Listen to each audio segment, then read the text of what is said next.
Good morning! So, for today's video, welcome sa aking vlog. Again, gagawa tayo ng retinol salad. Retinol food. Babaunin ko sa showtime. Actually, first time ko to. Actually, tsaka hindi pa kompleto yung mga ingredients ko pag gumawa. Kung gagawa ko ng retinol. So, ang gagawin ko yan lang, if ever, na kung gagawa ko nito, kasama ko pipino, salt with vinegar lang yung ihahalo ko. So, ngayon, ayan, kuha tayo ng isa. Ayan. Tapos, grabe yung pipino, ang mahal-mahal, tapos sira yung nakuha ko. Sad. Yes po, nagbabao na kasi ako ng isa showtime. Kasi, hindi ako pwede ng mga pagkain doon na inaahin. Which is, pero, ano naman, goods naman. I mean, libre pa rin naman ang aming pagkain doon. Hindi lang talaga ako pwede. Ganito ako magbalat ng patatas, ng carrots. Tinidor lang. Kinakayod, kinakayod. Ayan. Kasi manipis lang naman to eh. Totoo lang. Nung bata ako, pahirapan akong pakainin ng mga gulay-gulay. As in, minahal ko lang talaga yung gulay nung mga naging independent na ako sa life. Kasi, dun ko napagtanto na talagang masustansya pala talaga yung mga gulay. Especially, be-help siya sa mga taong nagda-diet, naglalas ng mga weight, alam mo yon, ng timbang, gusto nilang pumayat, at maging healthy at the same time. Kaya, doon ko talaga minahal yung gulay, at doon ko rin naman talaga, doon ako nagsimula, lalo na nung nag-diet ako, doon ako nagsimulang talagang, hindi, gulay ako, ganyan, gulay. Gulay ang gusto ko. Hindi ako mahilig sa pork, beef, chicken. Bihira. Lalo sa chicken, lalo sa chicken, sumasabit. Lalo sa chicken ngayon, kinalimutan ko ng chicken, diba? Kasi nga bawal sa akin dahil allergy.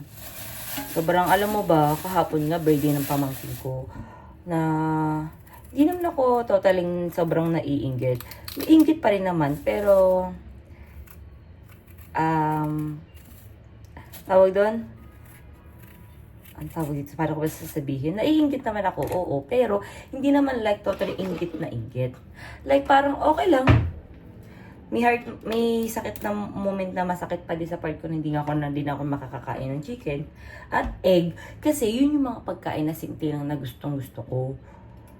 Tapos ayun, hanggang sa sabi ko nga na ayun nga, sinabi ko sa sarili ko na hayaan mo na nga lang. Baga parang pinapakalma ko yung self ko. So ito, anyway, by the way, next time na akong chika-chika. Pero ayun na nga, sabi ko sa sarili ko na sige na nga, tatanggapin ko na lang na hindi na talaga ako pwede ng chicken at egg. Siguro after 1 year or 2 years, pwede na naman ako ulit kumain. Kasi talaga yung allergy ko, seasonal naman to. Like kapag umatake lang talaga siya ng winter, kailangan ko lang siyang pakalmahin. Alam mo yun, pakalmahin, pagpahingahin. Then after 1 year or 2 years, pwede na ako ulit kumain ng mga bawal sa akin.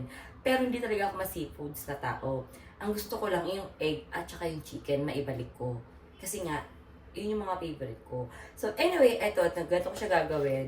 Ganito daw yung retinol. Actually, kulang na ako sa ingredients, yung mga sauce or something, wala akong ganon.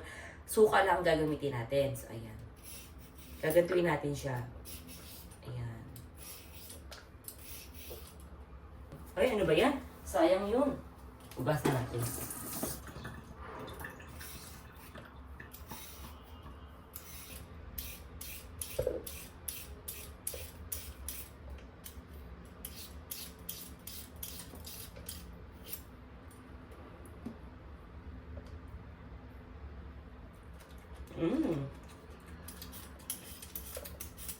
Sarap.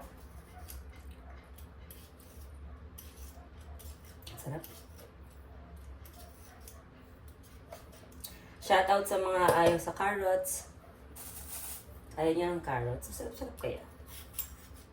Ay. Ay.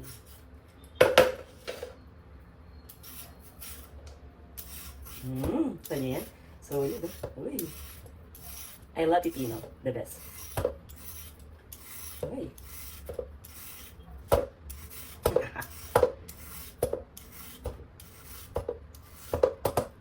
Thank you. Sa? Kasi sabi ko, mag-upload ako ng bago kong vlog sa YouTube, guys. Please follow me, guys, ha. Please po, mga team OA ko, sana i-follow nyo po ako sa YouTube channel ko. Please subscribe to my YouTube channel and don't forget, like and share. Huy! Naka-OA.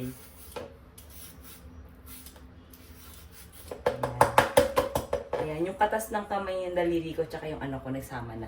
Yun yung nakakadagdag ng sarap. Naman. Tapos na ako. Ayan na siya, guys. Look.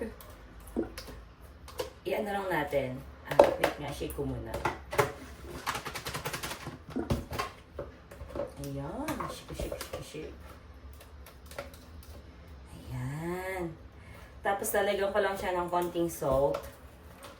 Kasi nga, hindi pa tayo kompleto sa mga ingredients. At yung salt ko din, patubig na siya. Padapit na siya actually. Basang-basa na siya, B. Okay na yan. Don't forget the vinegar. Pinakarat. Pinakurat.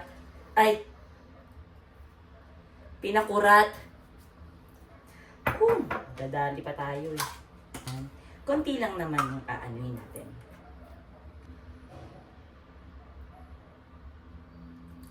Enough na. Ayaw. Oh my God. Parang gusto ko siya tikman. Pero mamaya na lang. So, yun lang ating baon for today's video. Try nyo na sa inyong house. Yun ang ating vlog for today. So, ngayon mag-aasikaso na ako. Papasok na kasi ako. So, yun lang naman. Yes po, nilagyan ko lang siya ng asin. At kung naglagyan niya ako ng suka. So, ayan. Eto, dito nagtatapos ang ating vlog for today's video. Maiksi lang to dahil ito nga lang yung gusto ko lang makita sa inyo na kung paano ako mag-prepare ng ating baon everyday. Yes po. Yes. Oh, love it. I love it. My favorite. Ayan. So, yun lang. For today's video, guys, please subscribe and like ko na rin yung video ko. And then, comment kayo, guys. Please comment kayo. We can comment nyo rin sa YouTube channel ko kung ano yung gusto nyong gawin kong salad.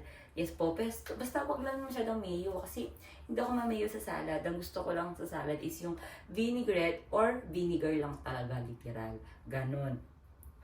And then, yun lang yung gusto kong comment kayo para gawin ko din. And then, suggest din kayo kung ano pwede sa akin. Wag lang yung may chicken, egg, and seafoods na bawal kasi sa akin yung mga malalansa. Ang pwede lang sa akin, bangus or tilapia. Yes, yun lang yung mas pwede sa akin na sure ako. Yun lang naman, kapag may allergy ka, sobrang daming bawal. Kaya guys, help nyo ako kung ano nga ba yung mga pwede ko pang kainin para hindi naman ako maumay sa mga kinakain ko lately. So yun lang, again sa mga team OA ko, please don't forget to subscribe and like and then comment. Okay, yun lang. Bye, papasok na ako. Nakailang babay na ako. Mag-asikaso na ako ng oras na. Bawal man late ang OA. Bye.